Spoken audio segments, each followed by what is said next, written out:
تفتكر الواحد مننا ازاي بيتحول من شخص بيصمم غرفة وشقة صغيرة لشخص بيصمم المشاريع الكبيرة دي؟ يا ترى ايه سر النقلة وازاي بتحصل؟ ارجوك تسمح لي اتطوع، لان انا في الفيديو ده ان شاء الله هتكلم عن الرحلة بتاعة التصميم المعماري من اول سنة اولى لحد التخرج، فاربطوا الاحزمة ويلا بينا.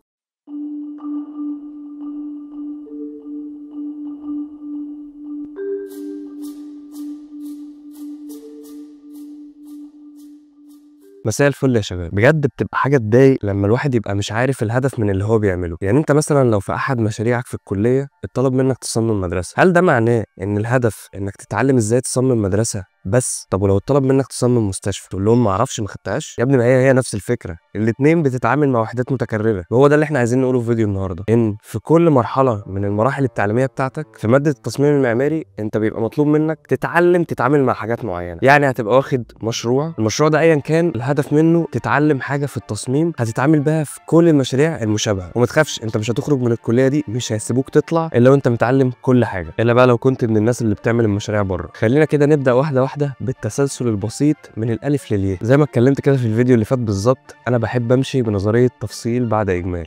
الدليل ان انا في الفيديو اللي فات اتكلمت عن كل المواد اللي انت هتدرسها في قسم عماره، واكدت ان ماده التصميم المعماري من اهم المواد اللي احنا بندرسها، هي رقم واحد بالنسبه لنا. مبدئيا كده انت في سنه اولى ما بيبقاش عندك ماده اسمها التصميم المعماري. لو تفتكر في الفيديو اللي فات قلنا بيبقى اسمها اسس التصميم المعماري، لان انت في الماده دي بتتعلم اصلا ازاي تصمم او بتصمم ليه. في الماده دي بتدرس ابعاد جسم الانسان بالكامل، لان انت لو فكرت شويه انت بتصمم لمين؟ لمستخدم. المستخدم ده غالبا بني ادم، لو المستخدم هيبقى حد غير البني ادم ساعتها بقى بتعرف ابعاد جسمه. فانت بالفعل في الماده دي بتدرس ابعاد جسم الانسان وهو واقف وهو قاعد وهو نايم وهو بيتنطط، لانك بتعرف نصيب الفرد في المكان اللي انت هتصممه بالنسبه للوظيفه اللي هتحصل في المكان ده. يعني مثلا لو هتصمم جيم، فانت مهم جدا تعرف يعني الواحد لما يفرد دراعاته على الاخر هيبقى المقاس عامل ازاي. وطبعا بناخد حاجه اسمها ستاندرد، مقاس شبه متكرر، مثلا ارتفاع الانسان متر 70 وهكذا. انا مش عايز اخش في تفاصيل اكتر، بس عامه انت بتتعلم في الماده دي انك لازم تدرس اسس التصميم المعماري لاي مشروع انت هتاخده. بمعنى انت مثلا لو طلب منك تصمم مدرسه، فهيبقى لازم تجيب اسس تصميم المدارس، اللي هو ازاي المدرسه دي بيتعمل فيها ايه المساحات اللي انا محتاجها، ايه الفراغات المتكرره عندي، ايه الفراغات الكبيره، ايه الفراغات الصغيره. من الاخر بتشوف كل فراغ عندك في المشروع ده هيحصل فيه ايه بالظبط،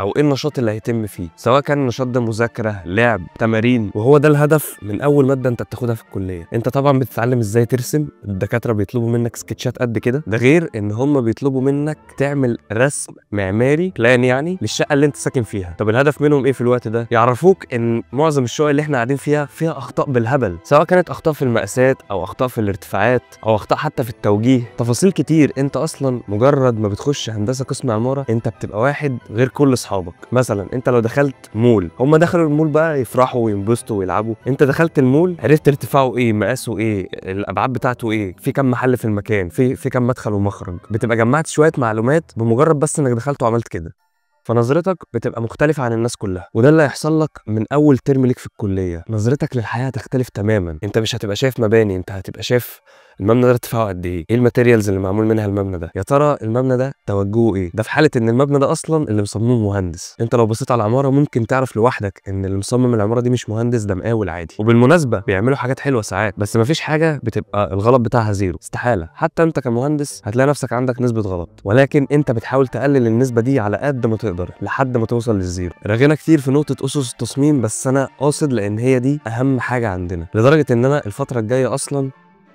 بصراحة مش قريب، يعني بعيد شوية، هعمل فيديوهات عن أسس التصميم بتاعت كل مشروع منفصل. وربنا يقدرني على حاجة زي دي، لأن هي فعلا حاجة أنا أصلا يعتبر عملتها طوال فترة الدراسة. يعني لمدة 4 سنين كنت كل ترم أجيب أسس تصميم كذا، أسس تصميم كذا. أنا بأكد على الكلام ده لأن أي حد طالب في هندسة قسم عمارة هيعرف إن اللي أنا بقوله ده مهم. خلاص خلصنا أسس التصميم وبدأنا في مادة تصميم معماري. ما بقاش اسمها أسس تصميم، بقى اسمها تصميم معماري. تصميم معماري واحد. هنا بقى انت غالبا في الترم الثاني في سنه اولى، وهيطلب منك تصمم فيلا عادي جدا. مش شرط فيلا، هي الفكره بقى، فاكر اللي انا قلت لك في اول الفيديو، انت مطلوب منك تصمم حاجه بوظيفه واحده بس، يعني مشروع الهدف منه حاجه واحده، يا اما الهدف سكني او تعليمي. يعني ممكن يطلب منك تصمم حضانه او مطعم او كافيه. هي الفكره انك بتتعلم في الترم ده ازاي تتعامل مع تصميم وظيفه واحده بس، وغالبا بتبقى المساحه صغيره، تقريبا ما بتعديش ال 500 متر على ما اعتقد. يعني ممكن يكون اللي انا قلته ده غلط، بس فعلا بتبقى المساحه صغيره، يعني على سكيل فيلا، حضانه، مطعم، كافيتيريا، محطه بنزين وكده. ديك عرفت ازاي تتعامل مع مشروع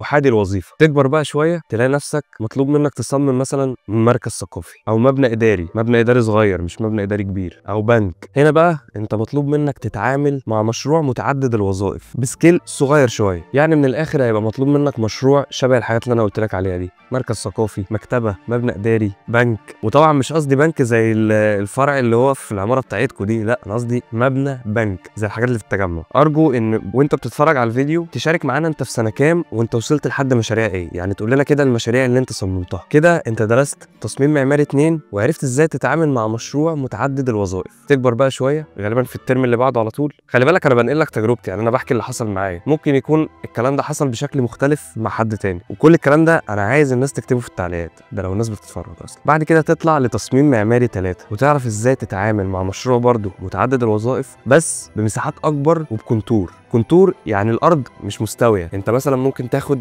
المشروع بتاعك ده في حته مليانه تكسيرات ومنطقه جبليه. احنا مثلا المشروع ده كان عباره عن منتجع سياحي 3 نجوم في الساحل الشمالي، وكان مطلوب مننا نستخدم الكونتور بتاع الارض. يعني ما تجيش مثلا تقول لي المشروع اهو على ارض مستويه، لا انت عندك في فرق مناسيب في الارض. يعني مثلا في من منسوب البحر ارض على ارتفاع 12 متر، وفي ارض بعدها بشويه على ارتفاع 18 متر، وفي بعدها بشويه ارض على ارتفاع 24 متر من منسوب سطح البحر، لان احنا عارفين طبعا ان منسوب سطح البحر هو اللي احنا بنقيس منه المناسيب بتاعتنا. فانت بقى ازاي هتتعامل مع التدرج بتاع الارتفاعات ده؟ عامه انا هحاول اسيب صوره للمشروع اللي انا كنت عامله عشان الناس تفهم انا قصدي ايه. دي برضو من الاهداف التعليميه لانك تصمم مشروع زي ده، ازاي هتتعامل مع الكونتور في اي مشروع انت بتصممه. واديني اديتك مثال منتجع سياحي عشان تفهم اكتر. بعد كده يا صديقي بتكبر شويه وبتاخد ماده اسمها تصميم معماري 4، وبيطلب منك تصمم مشروع من الميجا بروجكت، مشروع ضخم جدا بس مطلوب حله افقي. يعني غالبا بيبقى الارتفاع ما يتعداش ال3 ادوار، 3 ادوار وبيزمنت. هنا بقى بتبدا في المساحات اللي هي تتعدى 23000 متر. وبالمناسبه هنا انت بتبدا تتدرب حقيقي على مشروع التخرج بتاعك، لان انت مشروع التخرج بتاعك لازم يبقى ميجا بروجكت. يعني فعلا هتلاقي اقل مساحه ارض انت بتاخدها تصمم عليها المشروع بتاعك يعني 22000، ده ما كانتش اكبر من كده بكتير. في ناس بتاخد ارقام عملاقه، بس كل واحد بيبقى على حسب المشروع اللي هو عايز يعمله. هنا بقى انت ممكن تاخد مشروع مركز مؤتمرات،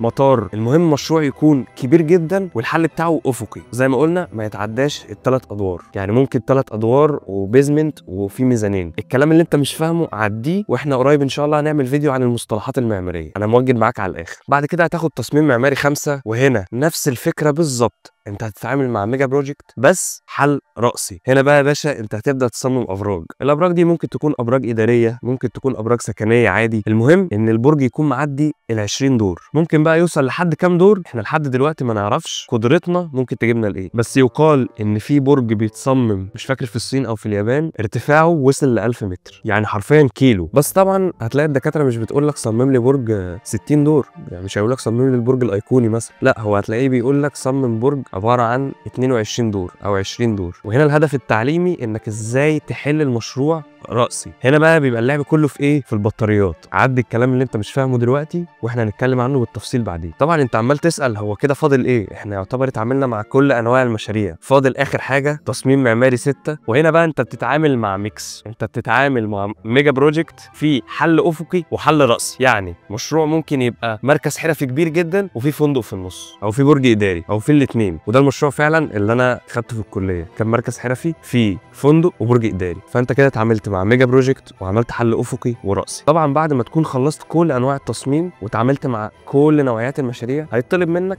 تعمل مشروع التخرج بتاعك. انت بقى اثناء فتره دراستك، الكلام ده مهم قوي للناس اللي لسه في سنه اولى، وطبعا اي مرحله، بس انت عامه طول فتره دراستك عمال تعمل مشاريع مختلفه. فانت بقى كده في عقلك انا عملت المشروع ده حلو قوي، يا ترى ايه السر؟ هل انا مثلا شاطر في المشاريع اللي فيها لاندسكيب؟ هل انا مثلا شاطر في المشاريع اللي فيها وحدات متكرره؟ هل انا مثلا شاطر في مشاريع الابراج؟ وهنا بقى دي الحرفنه بتاعت اختيار مشروع التخرج بتاعك. انت تشوف الحاجه اللي انت بتعرف تتعامل معاها صح وتختارها تكون هي مشروع التخرج بتاعك، مش بنفس الشكل. يعني مش مثلا انت عملت مركز حرفي كويس فانت تختار المشروع بتاعك يبقى مركز حرفي، مش قصدي كده. بس هو ده الهدف من الفيديو، ان احنا نعرف كل سنه من سنين دراستك انت بتتعلم حاجه معينه، مش بتتعلم تصمم مشروع واحد، يعني مش بتتعلم تصمم مدرسه، لا انت بتتعلم ازاي تصمم مشروع فيه وحدات متكرره. وبتمنى لكل الناس التوفيق، وبالذات الناس اللي عندهم مشروع تخرج السنه دي. واتمنى كل واحد لو بيعمل مشروع تخرج يكتب لنا تحت كده في التعليقات هو بيعمل مشروع التخرج بتاعه عن ايه. ويا عم انا هشارك اول واحد، انا عملت مشروع التخرج بتاعي عباره عن متحف رياضي. عايزين تعرفوا تفاصيل اكتر عن المشروع ان شاء الله ممكن ابقى اتكلم في فيديو منفصل حتى عشان نتكلم ازاي بنتعامل مع مشروع التخرج. وبس كده، اسف على الاطاله، واتمنى يكون الفيديو ادالك الفايده المطلوبه. ولو انت مهتم بالمحتوى المعماري والمحتوى البصري بشكل عام ما تنساش تشترك في القناه